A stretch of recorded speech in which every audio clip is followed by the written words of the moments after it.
الحمد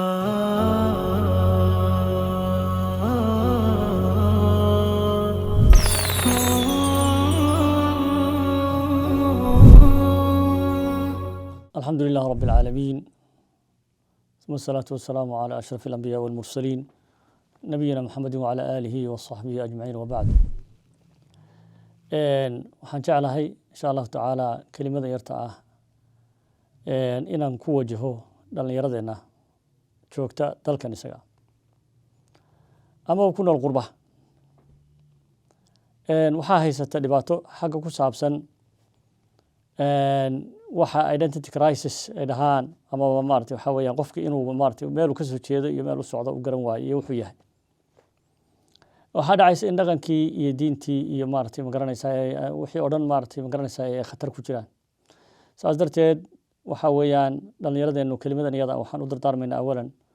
ilaahay subxaanahu wa tacaala cabsidiisa u dardaarmaynaa. waxa ugu muhiimsan qof loo dardaarmo waa cabsida ilaahay subxaanahu wa tacaala. waa ilaahay subxaanahu wa tacaala inaad maartay caabudo, waa inaad maartay u daacaysato,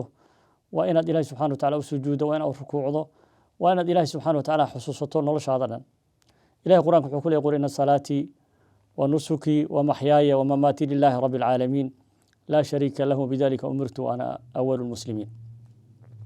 ayadaasi waxa weeyaan manhajul xayaa yalla qofka maartay noloshiisa dhan manhajkiisa wuxuu ku noolan lahaa ayadaasi ka hadlaysaa. salaadayda inna salaadayda wa nusuki iyo gowracayga amaba hadda culimada qaarkood waxay ku fasireen xajka iyo manaasigta xajka iyo la samaynayo ama umrah haday tahay. waa maxyaaya noloshayda iyo waa mamaati iyo geeridayda lillahi ilaahay baa iska leh. waxaa loo baahan yahay marka inaan aad iyo aad xoog u saarno da'da yarta in ay maartay yihiin dad maartay dhaqankii iyo diintii iyo aan ka tegin. waxaan jecelahay inay ahaan dad toosan oo markasta ay noolaadaan mustaqbalka maartay haysto ku dhagan diinta ilaahay subxaanahu wa tacaala. waxaa badan aabo badan iyo hooyo badan oo maanta murugsan oo maartay waxa weeyaan ilmihii iyo maartay ma garanaysaa uu ka lumay dhibkaana maartay environmentiga iyo waxa keenay maartay meesha ay ku nool yihiin baa keenay. waxaa keenay maartay ma garanaysaa bi'ada ku xoog badnaatay. waxaan marka dhalinyarada leeyahay number 1 waxaan u dardaarmayaa inay gartaan horta cid ay yihiin. maxaa tahay adigu horta dhaqan ahaan maxaa ka soo jeedaa, diin ahaan maxaa macna diintaadu mitay tahay in aad horta bal ogaatiyaa tahay kadibna aad maartay muraajaco nafsiya inaad naftaada dib isu muraajacayso. dhaqankaagu iyo waxa aad ka timid iyo dhaqankaagu misleeyihiin mas way kala duwan yihiin. inaad maartay dib isu muraajacayso bal adiga qof shakhsi ahaan baan dhalinyarada maartay yaan u dardaarmaya. haddii aad islaam tahay oo ilaahay subxaanahu wa tacaala islaamka iyo diinta uu ku doortay waxa weeyaan dhaqankaagu ma waafaqsan yahay diinta. salaada ma tukataa, soonka ma soontaa markii ramadaan la gaaro, waayo xaraamta iyo waxa xun oo dhan ma ka fogaataa. hadday tahay maartay waxa alkoholiga la cabahayo, hadday zinada la samaynayo, hadday tahay khamrada la cabahayo, hadday tahay mukhadaraadka la cunahayo, calaaqadaadu xagee maartay ilaahay subxaanahu wa tacaala waxyaabahaas iyaga in horta qofka muslimka ah uu naftiisa miisaan saaraa fiican. xageed kaga sugan tahay islaamka iyo dhaqanka marka inaad qofka isweydiiyaa fiican. walaalayaal islaamkeenu ilaahay subxaanahu wa tacaala waxa weeye wuxuu ku tilmaamay wuxuu yiri inna akramakum cinda allahi atqaakum. ilaahay waxa idinkugu maartay macnaha waxa weeyaan karaamo badan ilaahay agtiisa kan idinkugu cabsi badan ilaahay u kan ilaahay idinkugu dhow. ilaahay markuu quraan ka soo hadlay wuxuu yiri waja'alnaakum shu'uuban wa qabaa'ila. waxaan idinka dhignay qabaa'il,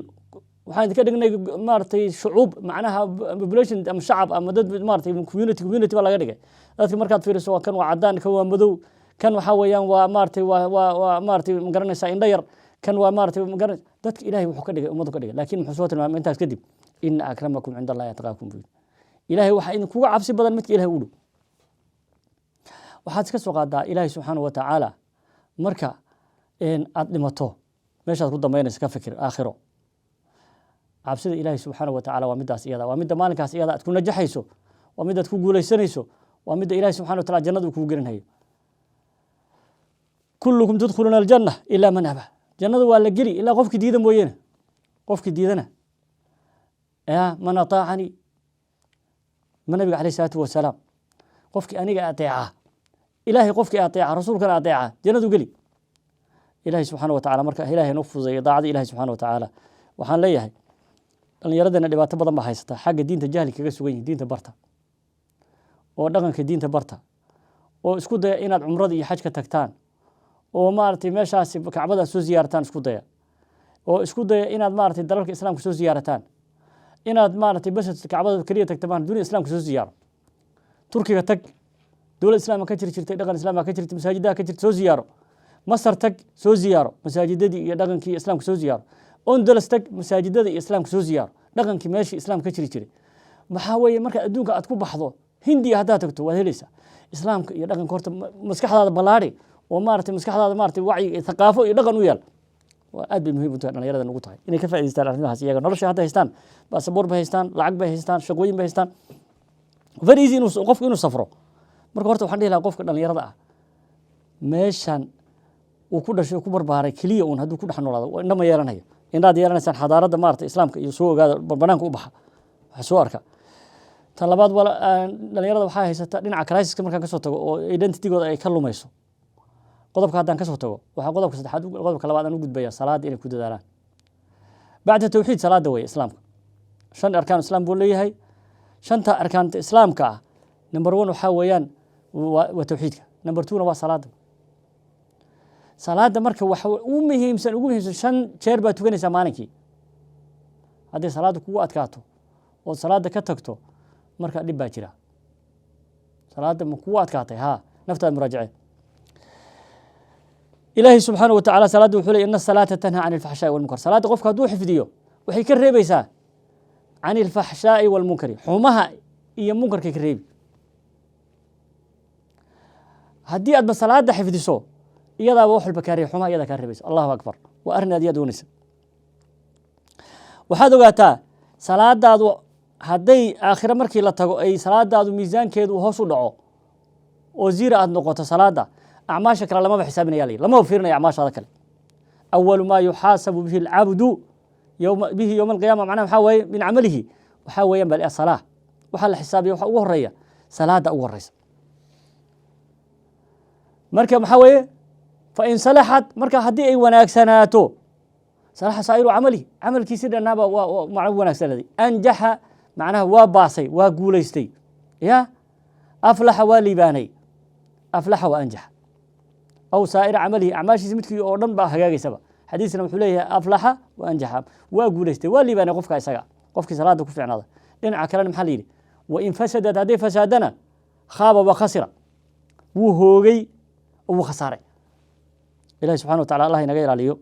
صلاة مركي ينظر درمي قضب كلابات لأن يرد أن صلاة كود دالان meel kastoo joogan shaqada iskuulka guriyaha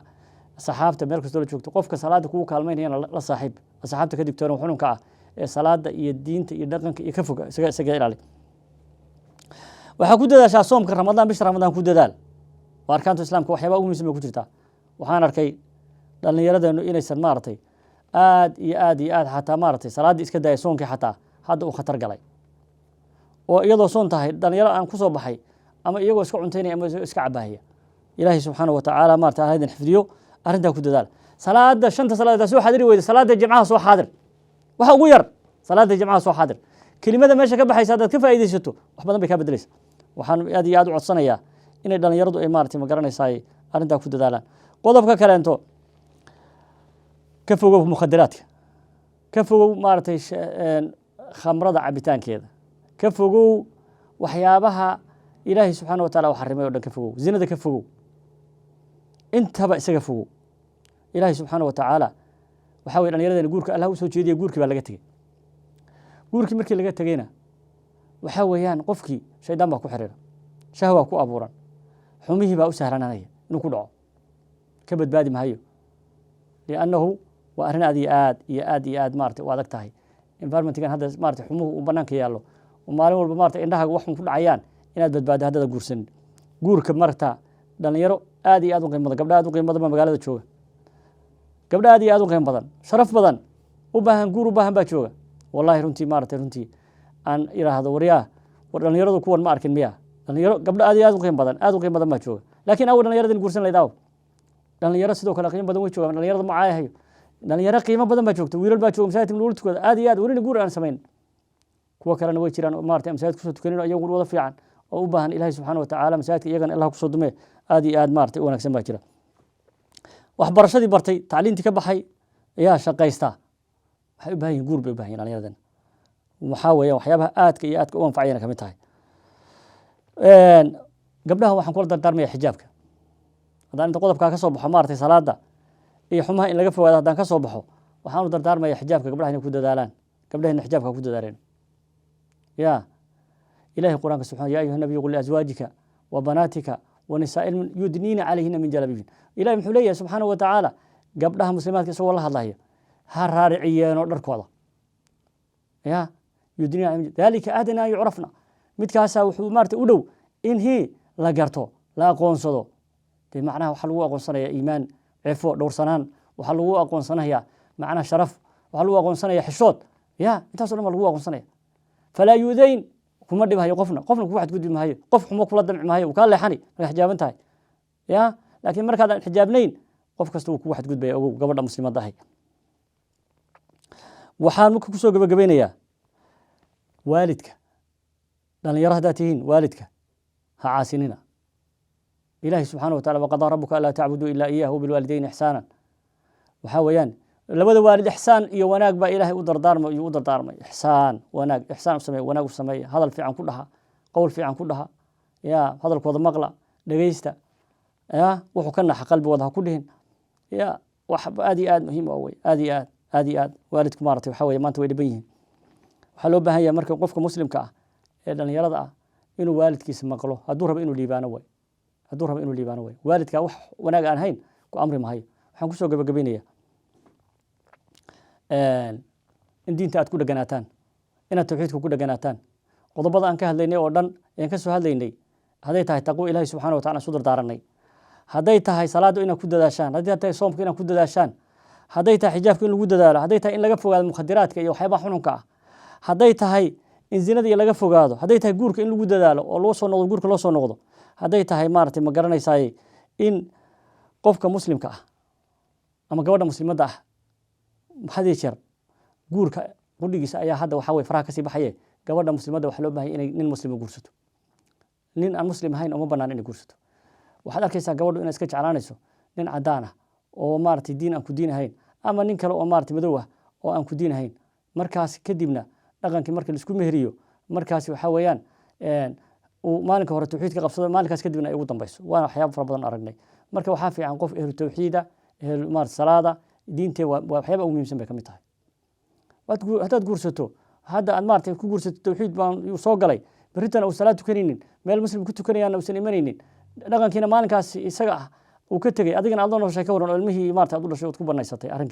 arrintaas iyada gabdhaha waxaan uga digayaa qudhigaad inay qof aan muslim ahayn guursadaan ilaahina uma banaynin annagana ma banayn karro marka arrintaasina waa qodobka ku soo gabagabeynaya hada billahi tawfiiq sallallahu alayhi wa sallam ala nabiyina muhammad wa ala alihi wa sahbihi wa sallam barakallahu fiik